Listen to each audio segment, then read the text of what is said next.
Video like जरूर कर लीजिए और ऐसे वीडियो लगातार फ्री में पाने के लिए चैनल को तुरंत सब्सक्राइब कर लीजिए और बेल आइकन को जरूर टैप कर लीजिए ताकि आगे भी सारे वीडियो आपको मिलते रहे। यूट्यूब में फॉलो करते हैं तो प्लीज ये वाला फ्री टेलीग्राम चैनल जरूर ज्वाइन कर लीजिएगा। सारे नोटिफिकेशन सारे अपडेट यहीं पे आते हैं, ध्यान रखिए।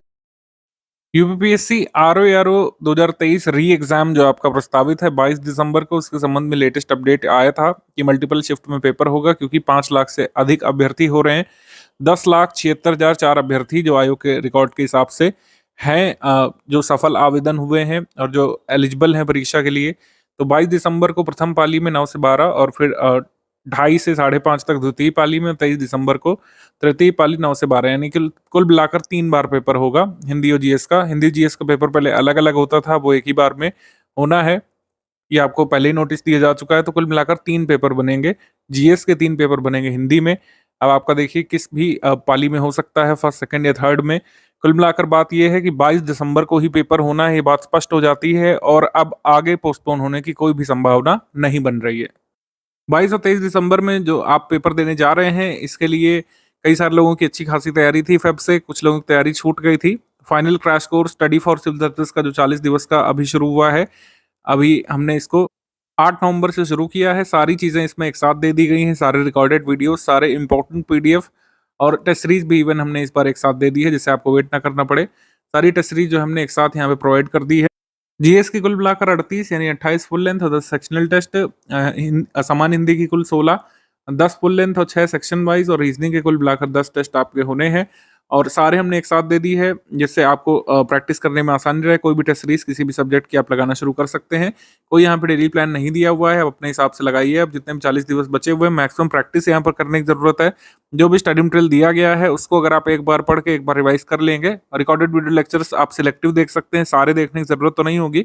जो भी सेगमेंट आपका वीक है या फिर जिस भी पीडीएफ से आपको नहीं समझ में आ रहा है, जैसे हम एग्जाम्पल लेते हैं हिस्ट्री में मान लीजिए आपको मॉडर्न हिस्ट्री के पोर्शन में दिक्कत आ रही है, तो आप उसका वीडियो लेक्चर देख सकते हैं, वो क्लास वाइज बना हुआ है, क्लास वाइज उसको देखा जा सकता है। सपोज कीजिए आपको बजट नहीं समझ में आ रहा है, उत्तर प्रदेश का यूनियन बजट नहीं समझ में आ रहा है, तो उसका पापा वीडियो ग्रुप में गिवन है, उसको देख सकते हैं। सारे वीडियो लेक्चर सारे सब्जेक्ट के मेरे हिसाब से देखना नहीं फ्रूटफुल रहेगा। जो आपको सब्जेक्ट वाइज पीडीएफ दी गई हैं उनका रिवीजन करना बार बार जितना ज़्यादा करेंगे उतना बेनिफिशियल रहेगा, और जितनी प्रैक्टिस करेंगे हमारी इस टेस्ट सीरीज से। और पेड क्विज के अगर सारे के सारे क्वेश्चंस लगा लेंगे, क्योंकि फेब में जो एग्जाम कैंसिल हुआ था उसके बाद से हमने ग्रुप शुरू किया था, तो सारी चीज़ें उस ग्रुप के रिलेवेंट है, चाहे करंट अफेयर हो, चाहे जीएस के सवाल हो, चाहे हिंदी के सवाल हो। अगर इतना आपने कर लिया, और इतना करने में आपको कम से कम 8 घंटे और 10 घंटे के बीच का समय देना पड़ेगा। 8 से 10 घंटे सभी लोग पढ़ रहे होंगे, जिनका कोर्स रह गया है वो तो पढ़ ही रहा होगा, और जो पहले के पुराने लोग हैं वो लगातार रिवीजन में संलग्न होंगे। 10,76,004 लोगों में 7-8 लाख लोग भी पेपर देने आते हैं, तो अब तक का सबसे बड़ा एग्जाम ये हो सकता है यूपीपीएससी का, क्योंकि अभी तक मेरे हिसाब से कभी भी 7 लाख लोग अपीयर नहीं हुए हैं किसी भी यूपीपीएससी की परीक्षा में। तो सबसे बड़ी परीक्षा होने जा रही है और बड़ा एफर्ट भी लगेगा। 8 से 10 घंटे अगर आप डेली दे सकते हैं स्पीड क्रैश कोर्स में, तो अभी भी सिलेक्शन सुनिश्चित कर सकते हैं। आगे के 40 दिवस एकदम जो है डिसिप्लिन्ड वे में, बिना किसी रुकावट के, बिना किसी जो है इधर उधर की बातों में पड़े हुए, ज़्यादा से ज़्यादा अपना टाइम स्टडी के लिए यूटिलाइज करते हुए आप अभी भी कट ऑफ निकालना सुनिश्चित कर सकते हैं। सारी चीज़ें एक बार करके हम समराइज कर लेते हैं। इनिशियल स्ट्रेटजी यही है जो मैंने शुरू के 3 मिनट में आपको बता दिया। स्टडी फॉर सिविल सर्विस का जो स्टडी मटेरियल गिवन है अलॉन्ग विद रिकॉर्डेड वीडियोस, उसको एक बार पढ़ करके एक बार रिवाइज करना है, सारी टेस्ट सीरीज लगाना है, सारी पेड क्विज सॉल्व करना है। करंट अफेयर की पापा पीडीएफ आपको मिल जाएगी, उससे रिवीजन कर लीजिएगा। तो इस तरीके से कट ऑफ अभी भी निकाला जा सकता है।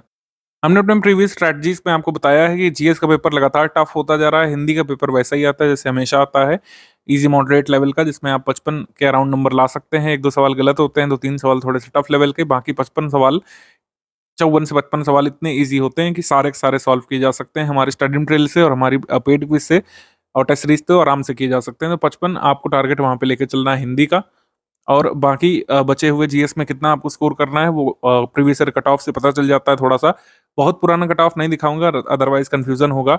2021 का कट ऑफ आरटीआई के माध्यम से जो हमको पता चला है, प्रारंभिक परीक्षा जो समीक्षा अधिकारी की 5 दिसंबर 2021 को हुई थी, और वैसा ही पेपर आया था जैसे अभी कंसल्ट पेपर हुआ था आपका फेब मंथ 2024 में।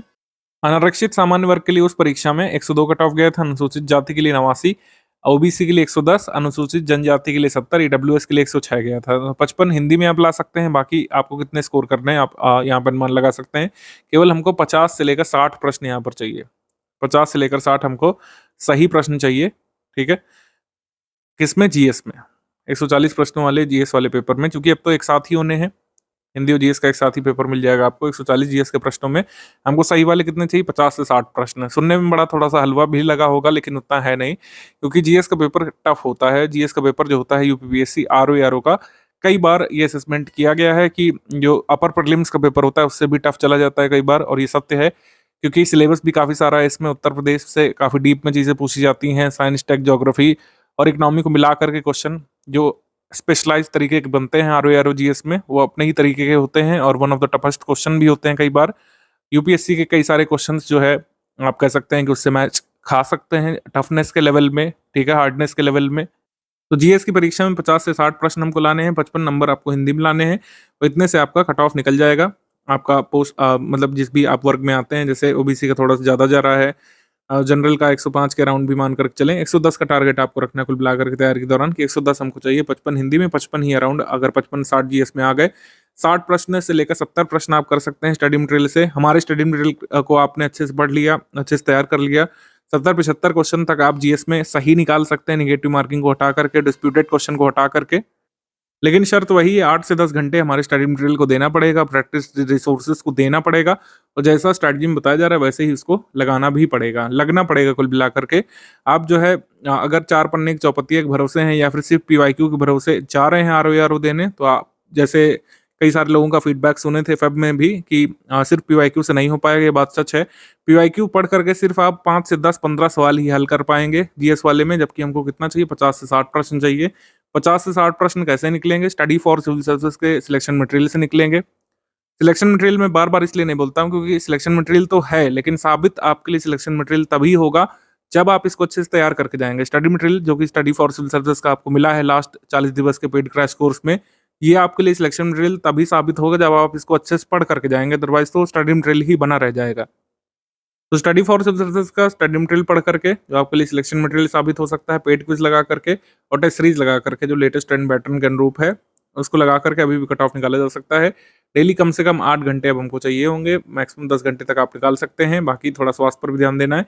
तो 8 से 10 घंटे की स्टडी यहाँ पे ज़रूरी है, बिना माइंड को डिस्ट्रैक्ट करे हुए स्थिर माइंड से सिर्फ एक ही मटेरियल अब आपको पढ़ना है जो आपके नैया पार लगा सकता है। स्टडी फॉर सिविल सर्विसेज का मटेरियल ही पढ़ना पड़ेगा। आउटडेटेड कोई भी चीज़ अगर आप पढ़ रहे थे तो एटलीस्ट वो लोग जो क्रैश कोर्स में आए हैं वो सब चीज़ें छोड़ करके जो ग्रुप में दिया गया सिर्फ वही पढ़िए। बजट के नोट्स सिर्फ स्टडी फॉर सिविल सर्विसेज के पढ़िए। मिसलेनियस के notes UP GK, UP current affair, national international current affair आपको मंथ वाइज दे दिया गया है। लेकिन हमेशा की तरह हम क्या करते हैं कि 15-16 दिवस जब आपके एग्जाम के लिए बचते हैं तो सिर्फ एक पीडीएफ हम लोग देते हैं, हिंदी में अलग, इंग्लिश माध्यम में अलग। उसी में पूरा करंट अफेयर होता है नेशनल इंटरनेशनल वाला, उसी को आपको पढ़ना पड़ता है। कुछ लोग चाहे तो उस पीडीएफ का वेट भी कर सकते हैं, अदरवाइज जो है एटलीस्ट आप पिछले 6 महीने का पढ़ना शुरू कर लीजिए। सितंबर का, अक्टूबर का, नवंबर का, माफ कीजिएगा, अक्टूबर, सितंबर, अगस्त से लेकर अप्रैल तक का जरूर पढ़ लीजिएगा, ठीक है। अप्रैल का पढ़ लीजिएगा, बजट वगैरह नोट सॉल्व कर लीजिएगा। 6-7 पीडीएफ आप पढ़ करके रखिए, तब तक आपकी पापा पीडीएफ आ जाएगी। उसमें हम क्या करेंगे, अक्टूबर 2023 से लेकर जितना भी जरूरी है अभी तक का एग्जाम के लिए 22 दिसंबर में होने वाले पेपर के लिए, ये आपको हम देंगे। ये पीडीएफ आपके पास करीब 5 या 6 दिसंबर को आ जाएगी। एग्जाम से 15-16 दिवस पहले हम लोग इसको रिलीज करते हैं। इसमें सारा करंट अफेयर है, सब कुछ अपडेटेड, चेक, रिवाइज होता है जो आपको स्टडी करना होता है एग्जाम के लिए। उसमें पुरानी न्यूज़ जो पुरानी जरूरी हो सकती है वो होती है, लेटेस्ट अपडेट, सारी चीज़ें अपडेट करके हम लोग देते हैं। जैसे मान लीजिए आईएसए में कुछ मेंबर बढ़ते रहते हैं, कोई इंटरनेशनल ऑर्गेनाइजेशन है, किसी देश ने किसी इंटरनेशनल ऑर्गेनाइजेशन को ज्वाइन किया, फिर छोड़ दिया, फिर ज्वाइन कर लिया, तो जितनी भी फाइनल अपडेट होती है वो सारी आपको उस पीडीएफ में मिल जाएगी। तो कुछ लोग पूछेंगे कि क्या हम अपना एफर्ट बचा सकते हैं, तो आप ऐसा कर सकते हैं। अगर आपको लगता है लास्ट 15 दिवस में ही करंट अफेयर पढ़ना है नेशनल इंटरनेशनल वाला, तो आप वेट कर सकते हैं। 5 या 6 दिसंबर को पीडीएफ आएगी आपकी, उसी में सारा करंट अफेयर कंप्लीट हो जाएगा। सामान्य हिंदी की बात करें, अगर जो लोग कई बार पेपर दे चुके हैं और आयोग के पैटर्न से परिचित हैं, मैं आपको सिर्फ रिकमेंड करूंगा कि आप जो है कम से कम 2 बार पीडीएफ को रिवाइज कर लीजिए और सारे पेड क्विज के सवाल लगा लीजिए, टेस्ट सीरीज लगा लीजिए। आराम से जो है 55 प्लस का मामला बन जाएगा जैसा पेपर आता है आयोग के द्वारा। अगर मान लीजिए हिंदी थोड़ा सा टफ भी बनाते हैं तभी 50 प्लस आराम से आप ले आ पाएंगे, और इतना यहाँ पे काफ़ी होगा। 50 से 55 के बीच इधर आ गए और 55 ही आपने उधर क्रैप कर लिए तो आपका कट ऑफ निकल सकता है। जीएस में अच्छे से पढ़ना पड़ेगा। पर इवन मैं आपको बता रहा हूँ, अगर ये 3 शिफ्ट में पेपर होने जा रहा है, आयोग काफ़ी टफ पेपर बनाएगा जीएस का, और 55 लाने में भी कई लोगों को पसीने छूट सकते हैं। 55 लाने के लिए 55 से 60 के बीच लाने के लिए आपको अच्छी खासी मेहनत करनी पड़ सकती है। आरओ का जीएस का पेपर टफ होता है, आगे भी होगा। इजी की उम्मीद तो बिल्कुल मत करिएगा। इतने सारे अभ्यर्थी अपीयर होने वाले हैं, आयोग जो है कट ऑफ बढ़ाना नहीं चाहेगा, इसको लिमिट में रखना चाहेगा और जीएस का पेपर टफ आएगा, टफ के लिए ही तैयार आपको करना चाहिए। जीएस का पेपर इजी साइड नहीं आने वाला है, ये बात बिल्कुल दिमाग में बैठा लीजिए। तो समान हिंदी में 2 बार पीडीएफ पढ़ना है, 55 प्लस का यहाँ पे टारगेट रखना है। हिंदी की प्रैक्टिस लेकिन जरूर करना है, क्योंकि कई बार कुछ लोग केवल पीडीएफ पढ़ के जाते हैं, वहाँ पे कंफ्यूज हो जाते हैं अगर आप प्रैक्टिस नहीं करते हैं। प्रैक्टिस क्या करना है, पेड क्विज के सारे क्वेश्चन हिंदी के लगा लेना है जितने करा दिए गए हैं। पेड क्विज के अलावा टेस्ट सीरीज जो है जो आपको मिलेगी, सारे क्वेश्चन उसके लगा लेना है। आपको कई बार लगेगा कि टेस्ट सीरीज थोड़ी सी टफ लेवल की भी है हिंदी की, जितना आयोग ने अभी तक टफ नहीं पूछा है उससे थोड़ी सी टफ लेवल की हिंदी की हो सकती है, उसको केवल स्टडी मटेरियल की तरीके से ट्रीट करके पढ़ लीजिएगा। जो भी मतलब हमने क्वेश्चन दिया है उसका आंसर क्या है, गलत वाले ऑप्शन कौन से हैं, सही वाले कौन से हो सकते हैं, एक्सप्लेनेशन पार्ट अगर दिया है वो हिंदी में पढ़ लीजिएगा, इतना काफ़ी है। मैं आपको टाइम बचाने का तरीका बता रहा हूँ। अगर आप इसमें फंसे रहेंगे कि एक टेस्ट सीरीज आपने उठाई हिंदी की, पूरे दिन उसको मथते रहे, लगाते रहे, ढूंढते रहे, डिक्शनरी में ढूंढते रहे, आप इंटरनेट से उस शब्द का अर्थ ढूंढते रहे, ये सब मत करिए। जो भी दिया गया हिंदी के टेस्ट में, जैसा दिया गया है वैसे ही याद करने में फोकस करिए, तो ज़्यादा आपके लिए आसान रहेगा तैयार करना। फेब में जो पेपर हुआ था 11 फेब को, वो कैसा आया था इसको देख लेते हैं। 18 सवाल इतिहास से आए थे, भूगोल में 25 सवाल आए थे, एक टिपिकल यूपीपीसीएस का प्रीलिम्स वाला पेपर आया था। इतिहास में 18 और भूगोल में 25। भूगोल में 25 इस वजह से भी हो जाते हैं क्योंकि कई सारे सब्जेक्ट कनेक्टेड हैं ज्योग्राफी से, जैसे व्यापार वाणिज्य और साइंस एंड टेक्नोलॉजी, कई बार ज्योग्राफी से जोड़ करके पूछा जाता है। पॉलिटी में 10 सवाल आए थे, इकोनॉमी में 6 प्रश्न आए थे, साइंस में 15 प्रश्न आए थे, एनवायरमेंट में 1 प्रश्न आया था और रीजनिंग 15 सवाल आए थे, करंट अफेयर के 18 प्रश्न आए थे, विविध के 12 सवाल आए थे, एग्रीकल्चर के 5 प्रश्न, यूपीजी के 9 प्रश्न आए थे, यूपी करंट के 2 प्रश्न आए थे। ऐसा भी हो सकता है 3 शिफ्ट में पेपर हो रहा है तो किसी में बहुलता आपको देखने को मिलेगी यूपी जीके की, किसी में यूपी करंट ज़्यादा आ सकता है। इस बार जब 3 शिफ्ट में पेपर होता है तो संभावनाएं बढ़ जाती हैं। ये पैटर्न पूरी तरीके से सर के बल उलट सकता है। ऐसा हो जाएगा कि 26 सवाल इतिहास से आ सकते हैं, ज्योग्राफीज कम आ जाएंगे, पॉलिटी से 15 प्रश्न आ सकते हैं, मिसलेनियस से 2 प्रश्न आ सकते हैं। तो मतलब संभावना रहेगी यहाँ पर इधर-उधर करने की नंबर ऑफ टॉपिक्स को। तो अच्छे से सारे टॉपिक्स को पढ़ने की ज़िम्मेदारी थोड़ी-सी और बढ़ गई है। पहले एक ही पेपर बनता था, उसी में जो आना होगा तो आ जाएगा। लेकिन अब क्या है, संभावनाएँ खुली हुई हैं। किसी पाली में मिसलेनियस टफ हो सकता है, किसी पाली में इतिहास टफ हो सकता है, किसी पाली में विज्ञान टफ हो सकता है, किसी में करंट अफेयर टफ हो सकता है। एक ओवरऑल जनरलाइज्ड टफ पेपर ही आपको देखने को मिलेगा, तभी इतना कम कट ऑफ जा रहा है, आप ये महसूस कर सकते हैं। रीजनिंग के प्रश्नों को ज़्यादा से ज़्यादा सॉल्व करने की कोशिश करिएगा, क्योंकि अगर 14 से 15, 16, कई बार 13 से 16 के बीच आते हैं, तो अगर आप मान लीजिए 10 उसमें सॉल्व कर रहे हैं, तो बाकी में कम-कम आपको सॉल्व करना पड़ेगा। स्टडी फॉर सिविल सर्विसेज की टेस्ट सीरीज लगाते दौरान ही ये ध्यान रखिएगा कि अगर आप 70 सवाल भी सही कर रहे हैं 140 में से स्टडी फॉर सिविल सर्विसेज की ऑफिशियल टेस्ट सीरीज में, मैं तो कहता हूँ अगर आप 55 भी सॉल्व कर रहे हैं तो सही स्थिति में है। गलत सवाल सॉल्व करने की आदत अभी से कम करिएगा। कुछ लोग क्या करते हैं, पूरे 140 अटेम्प्ट कर लेते हैं, उसमें से 60-70 गलत कर देते हैं, तो आपका नेगेटिव मार्किंग बहुत ज़्यादा पीछे कर देगा आपको। तो इस वजह से आप क्या कोशिश करिएगा कि गलत सवाल कम से कम करने की आदत डालें अभी से। पेड क्विज सॉल्व करते समय, टेस्ट सीरीज लगाते समय गलत सवाल कम से कम करने की कोशिश करिएगा। ये टारगेट 145 प्लस है, इसको आप इग्नोर कर दीजिएगा, ये पहले का लिखा हुआ है। अब हमारा टारगेट जो है 115 से 120 ही होगा पढ़ाई के दौरान, और अगर 55 हिंदी में और 55 से 60 के अराउंड जीएस में भी अगर आप ला पाएँ टफ पेपर में, तब भी आपका काम बन जाएगा टफ वाला। 140 जीएस प्रश्नों में हमने अनुमान लगाया कि अभी तक पिछले 2-3 बार जो प्रीलिम्स और मेंस पेपर हुए हैं आरओ के, उसमें क्या होता है, इजी सवालों की संख्या 30 से 40 होती है, मॉडरेट लेवल के सवाल 40 से 50 होते हैं और 30 से 35 डिफिकल्ट लेवल के सवाल होते हैं, जिसमें से करीब 10 से 15 तो बिल्कुल आप कर ही नहीं पाएंगे, वो सवाल आपने पहली बार सुने होंगे। तो हमारा टारगेट ये होना चाहिए कि इजी वाले सारे सवाल आप सॉल्व करेंगे कम से कम 40, और मॉडरेट वाले अगर आधे भी सॉल्व कर लेंगे, यानी 20 से 25 भी सॉल्व कर लेंगे, तो इतने में आपका काम बन जाएगा। डिफिकल्ट लेवल के सारे सवाल आप छोड़ सकते हैं। डिफिकल्ट लेवल सवाल कैसे आइडेंटिफाई करेंगे, या आपकी पढ़ाई और किस तरीके से आप पेपर को अप्रोच करते हैं इस पर डिपेंड करता है, और कितनी आपने पूर्व में प्रैक्टिस की है एग्जाम में अपेयर होने से पहले, इस पर भी डिपेंड करता है। तो इसी वजह से प्रैक्टिस रिसोर्स की यहाँ पर भरमार रखी है। जो 8 घंटे की आपको डेली स्टडी हमने बताई है, इसमें कोशिश करिए कि आप 25% यानी करीब जो है इसका 2.25 घंटे का भाग आपको यूज़ करना है जो है प्रैक्टिस में। प्रैक्टिस में अच्छा खासा टाइम आपको अब देना है। प्रैक्टिस में भी ऐसा नहीं करना है कि आप 4 घंटे में जो है 40 सवाल सॉल्व कर रहे हैं, ऐसी प्रैक्टिस नहीं चाहिए। अब प्रैक्टिस हमको ऐसी चाहिए कि अगर आप जीएस के सवाल सॉल्व कर रहे हैं तो आधे घंटे में आपको कम से कम 100, 120 या 150 तक सवाल लगाने चाहिए, और हिंदी के सॉल्व कर रहे हैं तो आधे घंटे में कम से कम जो है 200 सवाल आपको सॉल्व करने चाहिए। सारी प्रैक्टिस आप हमारे क्विज ग्रुप से कर सकते हैं, टेस्ट सीरीज से कर सकते हैं, ठीक है। इस तरीके से पूरी प्रैक्टिस होगी। उत्तर प्रदेश करंट अफेयर ज़्यादा नहीं पूछा जाता है हमारे एग्जाम में आरओ में, लेकिन अब मल्टीपल शिफ्ट में पेपर हो रहा है तो संभावनाएं खुल गई है। अब क्या है कि करंट अफेयर का प्रश्न हो सकता है, यूपी संबंधी भी खूब सारा आपके एग्जाम में किसी ना किसी शिफ्ट में तो रहेगा ही। तो उत्तर प्रदेश करंट अफेयर जुलाई 2023 से आपको सितंबर 2024 तक का दे दिया गया है। उसके बाद आपको जो है आगे का मिल जाएगा जितना जरूरी होगा। अभी मैंने बताया टोटल पीडीएफ आपको मिल जाएगा करीब 5-6 दिसंबर को। उससे पहले आप पिछले 6 महीने जरूर रिवाइज कर सकते हैं, अक्टूबर वाला, उससे पहले सितंबर वाला, अगस्त वाला और अप्रैल तक एक बार अच्छे से देख लीजिएगा। अप्रैल से जितना भी पहले का आपको तैयार करना है वो टोटल पीडीएफ में जितना जरूरी वाला होगा वो मिल जाएगा। जैसे नोबेल पुरस्कार अब 2023 वाले नहीं पढ़ने हैं, 2024 वाले आ चुके हैं। तो इस तरीके का जो भी अपडेट होता है 2023 का जितना भी मोस्ट इंपॉर्टेंट छोटा छोटा चीजें अब जरूर जो अब बच रही हैं, छोटी छोटी चीजें जो बच रही हैं, कोई इंपॉर्टेंट स्कीम हो गई जैसे पीएम विश्वकर्मा बहुत जरूरी है। पीएम विश्वकर्मा से एक सवाल तो एक्सपेक्टेड है ही किसी ना किसी शिफ्ट में। तो ऐसी चीजें जो पुरानी है लेकिन अब भी रेलिवेंट है वो सारी चीजें आपको किस में मिल जाएंगी, टोटल करंट अफेयर के पीडीएफ में मिल जाएंगी। रिकॉर्डेड वीडियो लेक्चर के बारे में कई लोग पूछेंगे कि इतने सारे घंटे के रिकॉर्डेड वीडियो लेक्चर कैसे तैयार करें। आप क्या कर सकते हैं कि अगर आपको पूरा सुनना है तो आप हेडफोन लगा करके उसको खाली आप ऑडियो उसका यूज करिए, वीडियो उसका देखने की जरूरत नहीं है। आप कोई काम करते हुए दूसरा काम करते हुए भी उसका ऑडियो सुन सकते हैं और फिर जब आप नोट्स पढ़ेंगे तो उसको विजुलाइज करने की कोशिश करिए जो ऑडियो में पढ़ा था वो नोट्स में कहाँ कहाँ क्या चीज़ लिखा हुआ है। तो इस तरीके से उसको कोलैबोरेट कर सकते हैं। सारे वीडियो लेक्चर सब मैं देखना रिकमेंड नहीं करूंगा। जैसे आप करंट अफेयर के वीडियो लेक्चर अगर देख रहे हैं तो मत देखिए, आप डायरेक्टली पीडीएफ से पढ़िए, पीडीएफ से रिवाइज करिए, उतना सफिशिएंट है। जितना पीडीएफ में लिखा हुआ है उससे करंट अफेयर का सवाल हो जाएगा। इतना कोई कंसेप्चुअल क्वेश्चन आते नहीं करंट अफेयर में कि आपको वीडियो देखना पड़े। वीडियोस किसी पर्टिकुलर विषय का अगर आप देखना चाहते हैं, मान लीजिए आपको ज्योग्राफी सेक्शन नहीं समझ में आ रहा है, जैसे देख सकते हैं बजट वाला वीडियो, कई बजट पीडीएफ से कई बार लोग नहीं समझ पाते हैं क्या क्या इससे क्वेश्चन बनेगा, क्या क्या एग्जाम में आ सकता है। तो आप बजट का वीडियो देख सकते हैं। बजट का वीडियो यूनियन बजट का भी और यूपी बजट का भी आपको ज्ञान सर का बनाया हुआ ग्रुप में मिल जाएगा।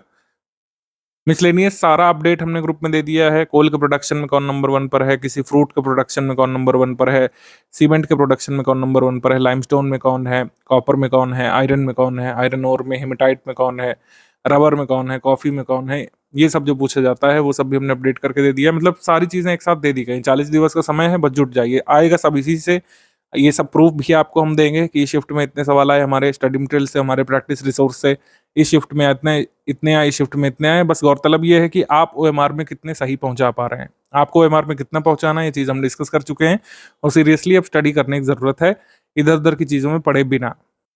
तो 8 घंटे कम से कम यहाँ पे तैयारी चाहिए, 5-5.5 घंटे की पढ़ाई, 2 से ढाई घंटे की आपको प्रैक्टिस चाहिए और इसमें रिवीजन भी करना है पुरानी चीज़ों का, जो चीज़ आपकी कमज़ोर है उसको भी रिवाइज करना है, करंट अफेयर का रिवीजन करना है, सारे जीएस के सब्जेक्ट का भी करना है, हिंदी की भी प्रैक्टिस करते हुए चलना है। तो पूरी तरीके से स्टडी में संलग्न कर लीजिएगा। आगे अब कोई भी त्यौहार, कोई भी बर्थडे पार्टी या फिर कोई भी ऐसा फंक्शन जो आपके पूरे दिन की पढ़ाई को लॉस कर सकता है, वैसी चीज़ें अवॉइड करिए। लास्ट मोमेंट में सब लोग पढ़ रहे हैं, ऐसा मान के चलिए कि 10,70,000 76,000 जो भी लोग हुए सारे लोग स्टडी कर रहे हैं। अगर आप नहीं पढ़ रहे हैं तो पीछे हो जाएंगे। इससे बड़ा मोटिवेशन या वार्निंग या फिर कोई भी नेगेटिव मोटिवेशन, कोई भी आप इसको नाम दे दीजिए, इससे बेहतर चीज़ नहीं समझाने के लिए हो सकती है कि कोई रेस चल रही है, 10,76,000 लोग दौड़ रहे हैं और आप बैठे हुए हैं कोई दूसरा काम कर रहे हैं, तो जाहिर सी बात है कि बाकी सारे लोग आपसे आगे निकल जाएंगे। दूसरों से आगे निकलने के लिए आपको क्या करना पड़ेगा, अपना एफर्ट बढ़ाना पड़ेगा। काफ़ी सारे लोग एग्जाम में पार्टिसिपेट कर रहे हैं, मल्टीपल शिफ्ट में आयोग ने करने का निर्णय लिया है, तो हमारी जिम्मेदारी बढ़ जाती है। सिलेबस को पूरा अच्छे से आप रिवाइज करिए, ठीक है, क्योंकि ऐसा हो सकता है कोई भी आप चंक अच्छा से तैयार करेंगे वो आपकी शिफ्ट में आया ही नहीं, दूसरे की शिफ्ट में आया है। तो पूरे सिलेबस को तैयार करने की जिम्मेदारी अब थोड़ा सा और बढ़ गई है यहाँ पर। कुछ गलतियों से अब आपको बचना पड़ेगा, सारी नॉन रिलेवेंट चीज़ों से अब दूर हो जाइए। जैसे कोई लाइव क्लास अगर आप कर रहे हैं या फिर कोई कंसेप्चुअल क्लास कर रहे हैं, अब उसका कोई बेनिफिट नहीं मिलेगा। कंसेप्चुअल क्वेश्चन कौन सा एग्जाम में आने वाला है ये कोई प्रेडिक्ट नहीं कर सकता है। पूरे सिलेबस की रीडिंग अब यहाँ पर इंपॉर्टेंट है। अगर आपने सारी चीज़ों की अच्छे से रीडिंग और रिवीजन कर रखा है, आप उतने सवाल निकाल ले जाएंगे जितना कट ऑफ के लिए जरूरी है। डिफिकल्ट सवाल तो वैसे भी करने की जरूरत अब है नहीं, जिस हिसाब से कट ऑफ जा रहा है। पीवाईक्यू आधारित टेस्ट सीरीज अब नहीं लगाइए। पीवाईक्यू कुछ लोग रट रहे होंगे 20-20, 30-30 सालों के, उससे कोई फायदा अब नहीं मिलने वाला है। आई रिपीट, अब कोई फायदा नहीं मिलने वाला है, क्योंकि पहले जिस तरीके के पेपर होते थे अब नहीं हो रहे हैं। वन लाइनर सवालों की संख्या बहुत ही शून्य तक कर दी गई है। 4-5 सवाल से ज्यादा वन लाइनर आप देख भी नहीं पा रहे होंगे एग्जाम में। एक आधा कोई आता भी है तो बहुत वो ऑब्सोलीट फैक्ट होता है या फिर ऐसा फैक्ट होता है जो कहीं दिया नहीं रहता है। सारी चीज़ों को रटने का प्रयास अब मत करिएगा। सारी चीज़ों को रटना ना एग्जाम की डिमांड कभी रही है और ना अभी अब इसकी नीड है। सारी चीज़ों को आप रट नहीं पाएंगे। सारी चीज़ों को रटने की प्रैक्टिस अगर करेंगे भी तो कई सारे विषय आपको छूट जाएंगे। कई सारे सवाल अब अवधारणाओं पर आधारित आ रहे हैं, यानी ज्योग्राफी को साइंस से लिंक कर रहे हैं, साइंस को व्यापार वाणिज्य से लिंक कर रहे हैं। जनरल लाइफ से लिंक कर रहे हैं। यहाँ पर समझ बनाने की ज़रूरत है, जितना नोट्स में दिया है उतने ही फैक्ट ज़रूरी हैं। फैक्चुअल सवाल आपके सारे हो जाएँगे हमारे स्टडी फॉर सिविल सर्विस के स्टडी मटेरियल और प्रैक्टिस रिसोर्स से। अगर केवल फैक्ट भी तैयार कर लिए, मान लीजिए कंसेप्चुअल आप कर ही नहीं पा रहे हैं पेपर में, फैक्चुअल सवाल ही इतने होते हैं जीएस में, करीब 80-90 सवाल अभी फैक्चुअल ही आ रहे हैं, तो उससे भी आपका कट ऑफ निकल जाएगा। ठीक है? तो सारी चीज़ों को रिटेन करने की ज़रूरत नहीं है, जो-जो दिया हुआ है उसको समझने की कोशिश करिए। जैसे पॉलिटी पढ़ रहे हैं, पीआईएल की अवधारणा पढ़ ली, कैसे उसका ओरिजिनेशन हुआ, कोलेजियम पढ़ रहे हैं, कब आया था, किस जजेस केस में कोलेजियम की अवधारणा आई थी, कोलेजियम सिस्टम कैसे काम करता है, नियुक्ति कैसे होती है, सैलरी कितनी होती है जजेस की, ये सब इतना कर लिया काफ़ी है। इंपॉर्टेंट केस कोई देख लिया हो तो हुआ तो। अब ऐसा नहीं करना है कि मान लीजिए आप पढ़ रहे हैं फंडामेंटल राइट और जो है आप जो है पूरा जजमेंट पढ़ने लग रहे हैं गोलकनाथ केस का या फिर केशवनंद भारती केस का, ये सब नहीं करना है। ठीक है? इतना टाइम अब नहीं बच रहा है। ज्योग्राफी पढ़ रहे हैं आप, डायग्राम ही डायग्राम देखे जा रहे हैं, इतने डायग्राम अब देखने की ज़रूरत नहीं है। जो फैक्चुअल चीज़ें हैं वर्ल्ड ज्योग्राफी की, कौन सा मिनरल, कौन सा खनिज कहाँ पाया जाता है, कौन सी लेक कहाँ पे है, कौन से माउंटेन कहाँ पे है, कौन सा जलडम भूमध्य कहाँ पे है, कौन सी लोकल विंड कहाँ पे चलती है, ये सारी चीज़ें अब फैक्चुअल वाली लिस्टिंग वाली तैयार करनी पड़ेगी जो हमारे स्टडी मटेरियल में गिवन है। अब पूरे सिलेबस का अध्ययन करना आपका लक्ष्य होना चाहिए। किसी भी एक एरिया में एक्सेल करने से काम नहीं बनेगा, क्योंकि अगर मान लीजिए आप सारी हिस्ट्री रट लेते हैं, बहुत अच्छा तैयार कर लेते हैं, लेकिन उससे जो डिफिकल्ट क्वेश्चन आएंगे वो आप नहीं कर पाएंगे कितना भी तैयार कर ले। अगर आप यही काम ज्योग्राफी में करते हैं कि मैं ज्योग्राफी ही तैयार कर लेता हूँ, बाकी सब्जेक्ट छोड़ देता हूँ लास्ट मोमेंट में, ऐसा गलती नहीं करना है।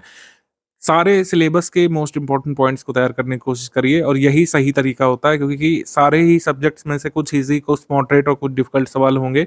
आप किसी 1-2 सब्जेक्ट को एक्सेल करके आप एग्ज़ाम नहीं निकल पाएँगे, जीएस वाले से मतलब कम रह जाएँगे। कुल मिलाकर बात ये है। हिंदी में तो 6 ही टॉपिक हैं, सारे के सारे तैयार करने हैं, 55 प्लस का टारगेट रखना है हमारे स्टडी मटेरियल से।